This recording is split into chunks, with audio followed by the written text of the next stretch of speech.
Hi everyone, Dr. Kelvin Alaneme here. I made a post today about contracts. If you're a musician, this goes to you, but this applies to life generally. I've heard a lot of people, recently we've had a lot of uproar, contract disagreements between record labels and individuals, and you wonder, why is this always happening to Nigerians? We've seen a lot of people who started out with a contract and then come out to say, oh, the contract is no longer favorable and all that. So I made an explanatory post just to explain there are no bad contracts. What a lot of people fail to realize is when it comes to contract, it's all about leverage. How much leverage do you have? It's the same thing as marriage, it's the same thing as relationship. If if you have value, people will approach you.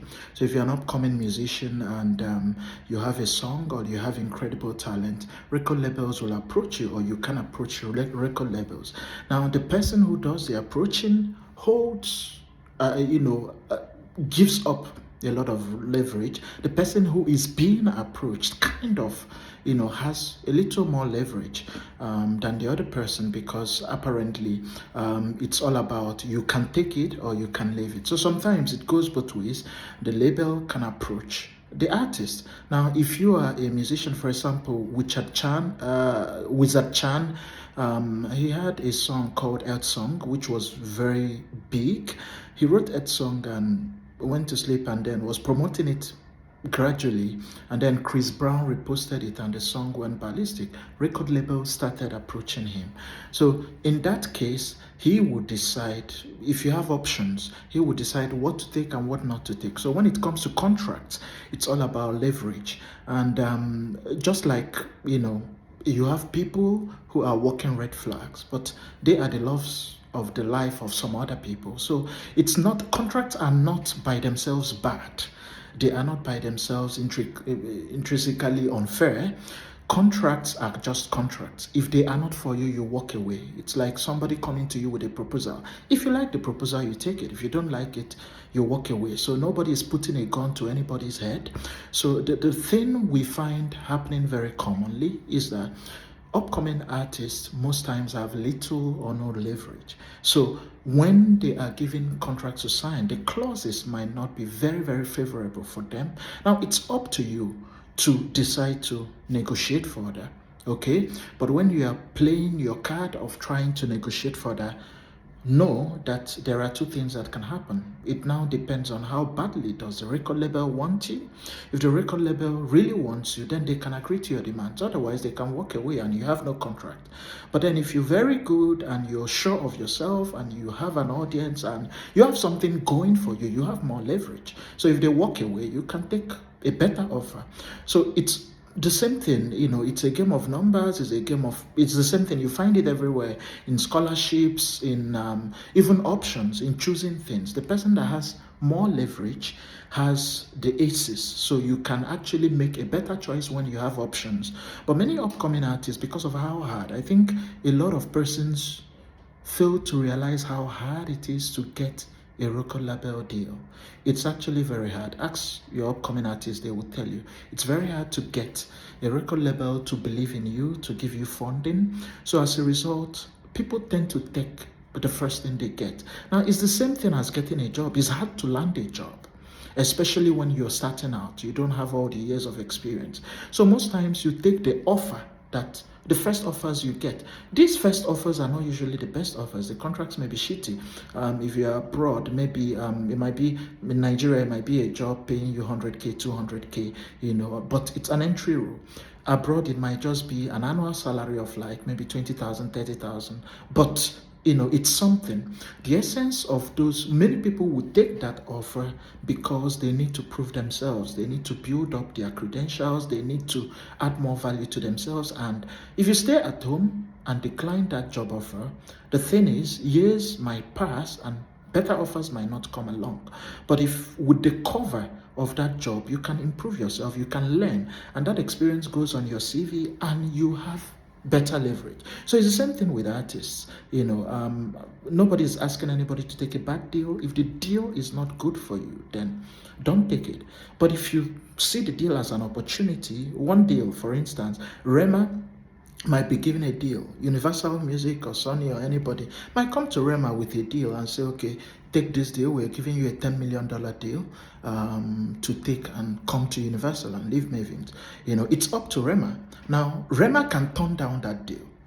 Okay, because he is Rema, because he believes in himself, because he's very valuable, because his catalog is pricey, he's created value. Now, that same deal will be a mind-changing, life-changing deal for any other person, any other artist that is not of Rema's caliber. So it's just a question of where you are at the point and what leverage you do have. So some tips: if you are an upcoming musician and you get a contract, look through it very well, preferably with the aid of an entertainment lawyer. Look at the clauses. Okay, not all the clauses will be very favorable, but look at the royalty splits, industry standards: 70-30, 80-20, 60-40, 50-50, depending on what you're bringing to the table. Look at the things about masters. So in most contracts, the masters belong to the record label and they hold it in perpetuity. So for some labels, it's not a deal breaker. So for every deal, there are deal breakers. It's the same thing as for every marriage and everything. Some people, they cannot be in a relationship with people who are not from the same faith. Okay, whether you go to church or not is a deal breaker for them. Now, it's the same thing with record labels. So if the deal breaker is that your masters will have to revert to you, if it's a deal breaker, then you tell them no deal and you walk away. But if it is not a deal breaker, which, like I said, you look at industry standard. Okay, if it's not a deal breaker, take the deal and make sure. So if there are things to negotiate, you negotiate. But if you are negotiating, ensure you're negotiating from a place of power, which is why one of the most important things that will never go out of date is becoming valuable. Add value to yourself. Add value to yourself. Become a spec. If you are a spec, if you're valuable, people are attracted to value. It's the same thing with jobs. I've seen people who are very valuable in an employment. Other companies will poach them, will like steal them away from their employer, offering them mouth-watering offers. Okay, and that is because of their skill set, because of what they are bringing to the table. So it's up to you. If you are valuable, record label will approach you with better deals. Record label, if you tell them, oh, I want my masters reverted to me in 5 years, if they really want you, they are going to agree. If you tell them, oh, I want 50-50, I don't want 70-30, because of the leverage you have, they will. So it's power play, it's leverage. So the more leverage you give yourself, the better. Okay, so know your deal breakers. Know the things you're going to take and the things you're not going to take. But contracts are contracts. If you sign any contract, please ensure you honor that contract. There is no be caught you did join. Okay, it's not a court, but if a contract states that, after 3 years or after 5 years, renewal is subject. A lot of labels, even after the first 3 years, if you've not made them money, they can decide, oh, we don't want to renew, and everybody goes their separate ways.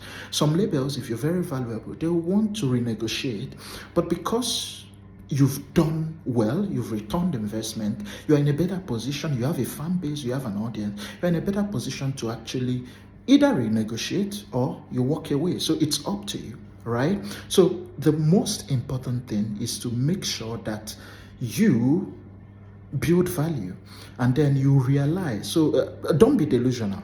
Okay? Don't, a lot of people can do it and get away with it, pretend to be who they are not, hype up themselves, package themselves and all that. But believe me, unless the label is desperate, some labels can be very desperate and they really, really want you. They go for you. They can pay anything. It's the same thing with relationship. Depending on if you want someone and you know their deal breakers and you know their terms and conditions, and if you can meet up, then you meet up. So let us quit bad mouthing labels. So labels are evil. I'm not saying in some relationships are not perfect. Marriages are not perfect. People can turn abusive. Things can go awry along the line, but there is always dispute resolution, dispute resolution clauses, and everybody can seek redress and solve it. But it's always very important if you can honor if you sign a contract, make sure you honor that deal, because it shows you as honorable, and it also creates a foundation for the future. We can have a look at a lot of people who have done well. A lot of people were in record labels, left the record labels, and still did very well. So some people in YBN, Adekunle Gold, and all that. So it's all, you must not stay in a label forever. Okay, so the first contract, like I said, many artists, when they are starting out, they have little or no leverage. Okay, now one of the tips I'm also giving is don't sign for more than 5 years. Why 5 years? 2 years may be too short for you to blow. 10 years is too long. 7 years is too long. I think Mavins do 5 years, but 5 years is like the sweet spot where people don't blow overnight. Asake was very fortunate, and within 1 year he blew, it usually does take longer. So if 5 years is a sweet spot, if you're very good, so it all depends on you. So if you sign a very long contract, the problem with that is if you blow very fast, the terms you sign the contract will still be in existence, and you cannot opt out of that contract or buy yourself out unless your label wants to. If you sign a very short contract, the problem is if you don't blow fast enough, if it's 3 years, the label can decide to drop you and you're back to the streets, or you are back to just being on your own and building it on your own, which is not always easy. So do what is best for you. 5 years is the sweet spot, and when you are in a label, it doesn't mean you've arrived. Okay, because that's the problem we get to see. A lot of people are on label, I'm signed, and they stop putting in the effort, they stop hustling like they were doing when they were still up and coming. The problem with that is you may now end up not returning the money on the investment, and you wonder, you start bad mouthing the label. That is a label that was not doing well, but the hunger is no longer there, right? And as a result, after then, the label may decide not to renew. So it's more intricate, and when you hear label disputes, most times a breach often has occurred.